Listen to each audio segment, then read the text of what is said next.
Ngunit sa gitna ng lahat, nanatiling matatag ang mga iba. Matapos ang gabing puno ng dahas at sigaw, iniwan ng mga kaaway ang bakas ng kanilang kalipitan. Ngunit sa katahimikang sumunod, may mga pusong naiwan, wasak, nangihilig, ngunit gising.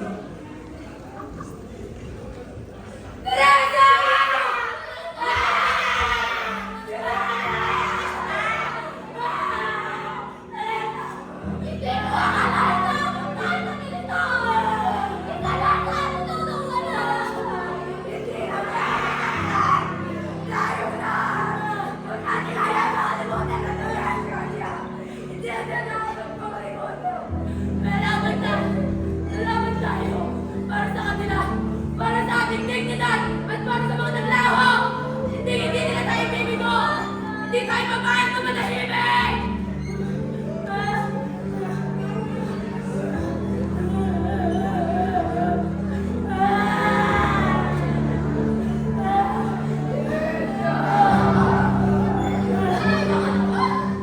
Nasaan siya? Bakit ako? Bakit ako kasi ko? Ikaw! Bakit ako ako? Bakit ka sa pinagdadaanan ko? Paano ako iniwala yan sa pilit? Bumakin ka na! Sagutin ako! Asan ka naman? Wala na siya! Sinakakta ng kahapon at wala tayong nagawa!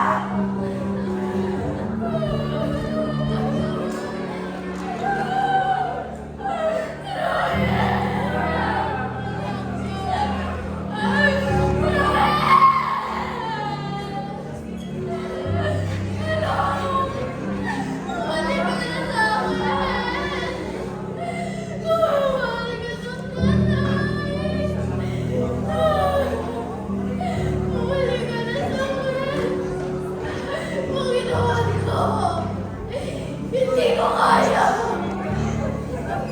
Alam! Kuhan ka ng nanay! Kuhan ka ng nanay! Di ba ninyo ang igala? Luan! Nasaan ka na?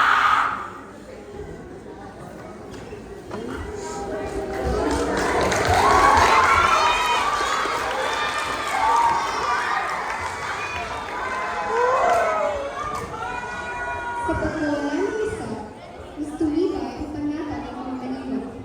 Hindi man sila may hawak na armas. Dala nila ang malala at katotohanan na hindi kailanman dapat kalimutan.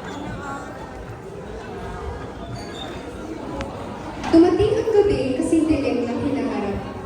Ang unang malupit na enkwentro ng mga gerilya laban sa mga dayong sultano.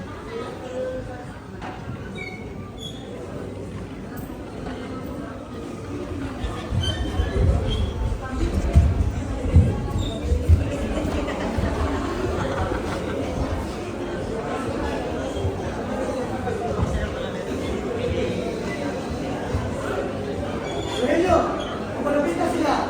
Nakita ko na, ang mga sundalo ng Makon, sa kabilang buron. Ribig lang muna! Hindi natin makanapin. Ilang tatayo ko na hindi ko sinasabi. Hindi ba tayo lalaban? Lalaban tayo! Pero sa tamang oras, hanapin natin hindi na plaso ribig. Hindi ba sa mga Pilipinas? Susunod! Sama sa Fight Rebels! Akala mo ba?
Megan!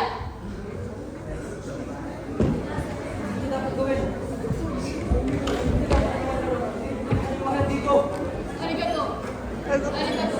Bakit ka ba nandito? They perfect us. I don't want this. No more! Please! At sabihin mo yun sa mga kapwa mo kapon. Ano na ba? Tawag ka lang. Bilis! Huwag kang bibitaw! Ah! Marami na sa lugar. Sige na! Hoy! Bata! Bata! Sir! Dahil! Ano na lang salita?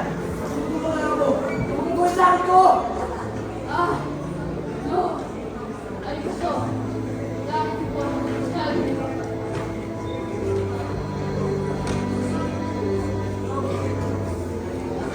Sa pagkamatay ng batang hapon, nabuksan muli ang mata ni Rogelio.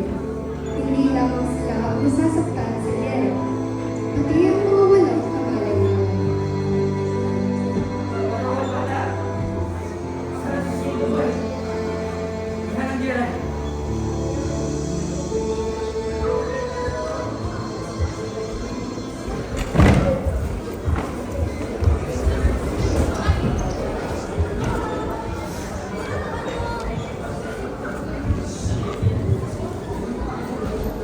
Salay lang na mo lagi mag-kay. Ayan yan. Wala kayo. Pili ko ito.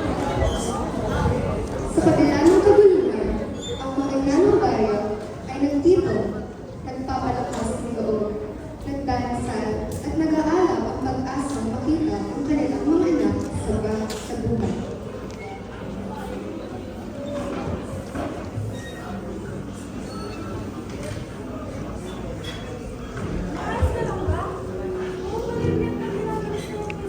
Pinag-aalala. Ang nag-iisip na lang ang anak. Sumama sa mga ina. Bakit ang ginawa ng ating bayan? Dapat tayo maging maingat. Ang mga poli ikot na naman kami sa ating bayan bukas. Tanaw ang panganib! Uy! Huwag kayo panghinaan ng loob. Para ito sa ating mga minamahal sa buhay na lumalaban para sa ating kinabukasan. Si Lola Zeblo, hindi niyo ako hinayaan mag-usa. Hindi ako nag-iisa sa mga pag-asa.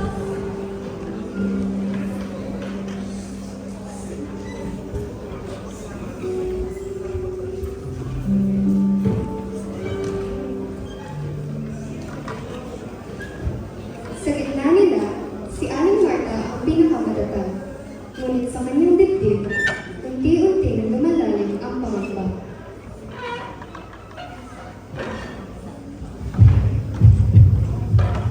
Sino yan? May tao ba dyan? Rogelio! Rogelio! Anak ko! Rogelio! Tingnan ka na! Nandito na si Inay!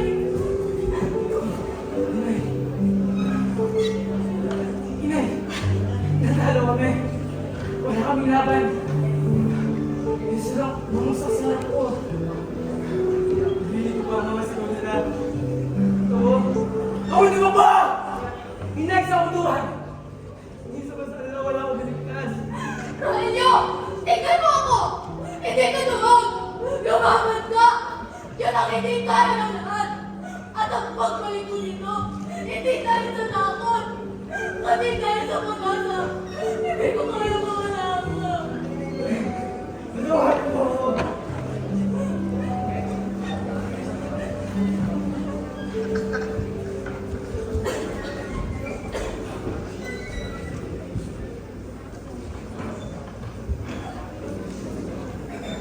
Hindi nagtagal, dumating ang araw ng paghihiganti.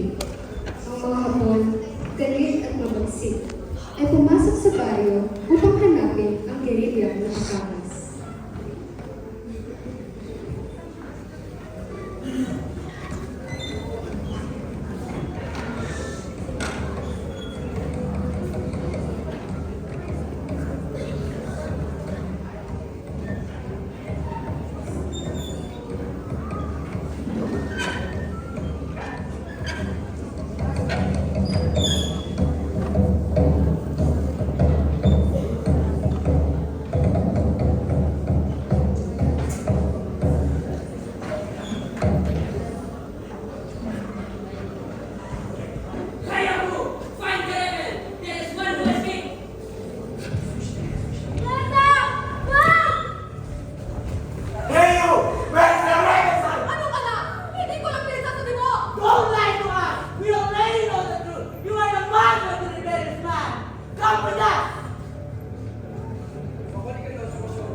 Aurelio!